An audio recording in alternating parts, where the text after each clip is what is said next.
I'm Mensaje Yunus from Bangladesh. I'm very happy to be with you today. I wish I could be physically present with you and participate in your discussion and learn from your discussion. Unfortunately, I couldn't come despite my best efforts. We have all tried very hard to make it happen. I would like to come back to Chile. Many times I have visited Chile and I enjoyed it very much. I have met so many friends in Chile. So I always look forward to come back to Chile. But this time, unfortunately, I couldn't make it. But I'm very happy that you are discussing a very important subject, humanizing globalization. Globalization is a great idea. And it's a process which has continued for many, many centuries. It's not globalization that is happening today. Globalization is taking place over the whole history of mankind. People move from one part of the world to another part of the world since human beings were born on this planet. Then there are explorers who move from one part of this planet to another part of the planet. There are business people who move from one part of the planet to another part of the planet to explore the future, explore their luck, what they can do, how they can make more money for themselves, how learn from each other. Travelers have traveled all around the world. But today, globalization is taking place in a much, much faster way than ever before because of technology. You can travel around the world literally within hours. It's possible today. You don't have to spend months and years to visit one part of the world to another part of the world. And instantaneously you can communicate with each other. You are not disconnected when you are traveling from one place to another. You know exactly, precisely what you are, where you are. And that's how it made so much easy, and people move around. And because of this high speed of movement, the technology behind it, now the globalization has assumed a much more significance than ever before. So businesses can expand very quickly. Goods and services can move from one part of the world to another part of the world in no time. So literally there is no distance left anymore for businesses and movements and everything. Markets are a continuous market. It's not a market in one isolated place. The whole globe is connected with each other. So in that, what is happening? Is it good? Is it bad? Of course it's good. Globalization is something we must welcome. There is no substitute for globalization. Let's not make a mistake about that. We cannot reverse the process of human history. We cannot go back and isolate ourselves in one corner of the planet and think that this is the world for us. We can't do that anymore. We belong to the whole world. Whole world is for us.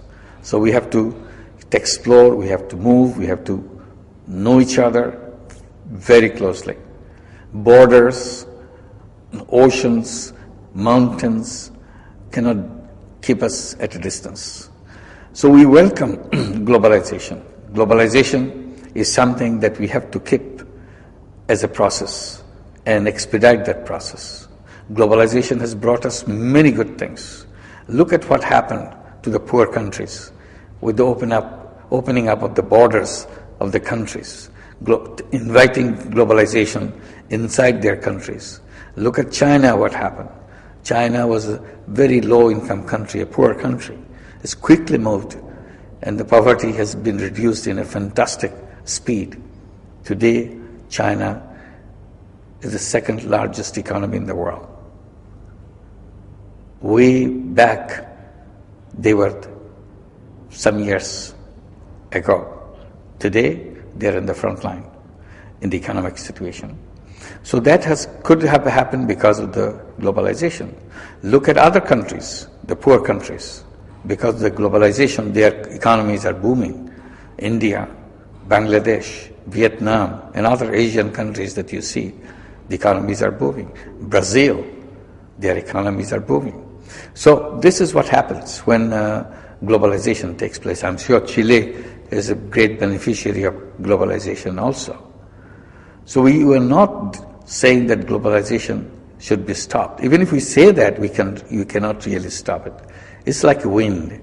You may like the wind, you may dislike the wind, but you can't stop it. It goes on. Similar is the globalization. Despite all the things, globalization, it has contributed in many, many significant ways. Look at the technology transfers. Technology is now moved from one part of the world to the another part of the world in no time. One doesn't have to wait for technologies to come to countries which were not exposed to technology before. Look at the mobile phone, for example. Mobile phone is everywhere, even in the poorest countries, in everybody's hand. That technology didn't exist some 10 years, 12 years back. Today is universal. Everybody has a telephone, poor, rich, middle income, doesn't matter. And the technology of movement, technology of information technology, and all those kind of things. So these are the contribution globalization has made. But globalization has created difficulties also. That's what we are discussing. While we have the good things, why should we have the bad things as much as we have today? We can remove those bad things. Like globalization has brought countries in a situation where they're exploiting their natural resources in unprecedented speed. And big companies from big countries are coming and exploring those natural resources and exhausting the country and exhausting the whole world. As the economies are booming in other places, the demands for natural resources continue to rise. And in the process, we are exhausting ourselves. And in the process, environmental hazards keep rising.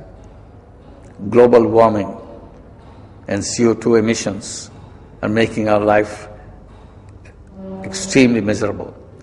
We are scared what happens tomorrow. Can we sustain this planet? Can this planet survive? We are handing over this planet to our next generation, more dangerous planet than we found it when we inherited this planet from our previous generation. That's not a good process.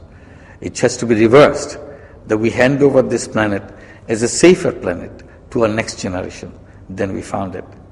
Globalization contributing enormously in making it more dangerous. And we don't want to make that happen. How to reverse the process? That's the challenge before us. Poverty is concentrated in townships, in places where industrialization is taking place. The quality of life of the workers is deteriorating.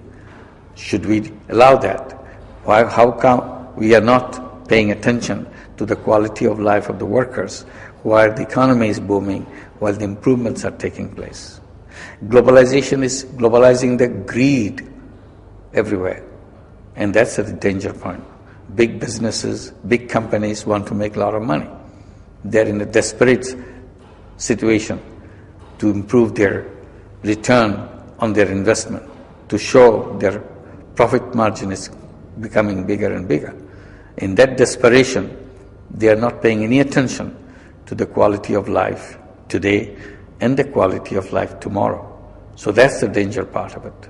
Wastages that taking place in enormous speed. That's, and again, we feel threatened by the speed at which these things are happening. So while globalization brought us many good things, globalization has to also open up doors for a danger that we see imminent. How to restrain this? That's the question. While we agree that globalization has created a massive highways around the world that we can move from one place to another, these are sort of 20-lane highways, 50-lane highways. Everybody is moving on these highways. No one is to stop them. But who are on the highways? The highways, there's the big countries, they're mega companies who are running with their businesses on these highways. What happens to the poorer countries? What happens to the poorer little companies, local companies? They got knocked off from these highways. They have no room, there's no lane for those small countries and poorer economies and smaller companies. And that's the danger point, where the mega companies will take over all the world. That's a very scary thought. We cannot allow that thing to happen. So what I'm suggesting, if globalization is a 20-lane highway, we need traffic rules. There is no traffic rule. You can move on anywhere you want. So bigger you are, more powerful you are, and you take over all the lanes. You don't leave anything for the smaller vehicles or the smaller countries. So I'm saying there should be traffic rules, so that the rules will make it compulsory that there are reserved lanes for each kind of traffic, so that poor countries have their space, poor economies have their space, smaller companies have their space, they can safely go on those, everybody has a place. So globalization has to be a win-win relationship. Globalization is not just sweep everybody out of the way and the bigger the companies and bigger economies take over everything else. That's not a good sign for a globalization. So we want to bring that order in globalization. And if you have the traffic rules, then you need traffic police to implement those rules. Otherwise, rules make no sense to anybody. So we need traffic police. If you have a traffic police, you have to have traffic authority. Who would be overseeing globalization? Today, nobody is overseeing globalization in that manner. There are some UN organizations, the WTO and others, who are looking at this. But these long negotiations still not making headway in establishing norms for businesses among the rich countries and the poor countries. So we need a stronger international organization, UN organization, so that we have those traffic rules established. So we need to do lots of different things to make it happen. We have to also pay attention to the idea of social business, so that we can address many of these problems through social business to solve problems rather than make money. In the world of enormous greed, we have to bring sanity by creating social businesses. Social businesses can be designed by people like you who are attending this conference, so that we can pay attention to the globalization to be for benefit of people in general, not for the benefit of powerful companies and powerful countries. So how to bring that would be a challenge for all of us, to design social businesses, so that we can create social businesses for the sake of resolving these issues in a business way. So I hope you will pay attention to all these issues and come up with solutions so that we can move forward and make this world a better place. I wish this conference a great success.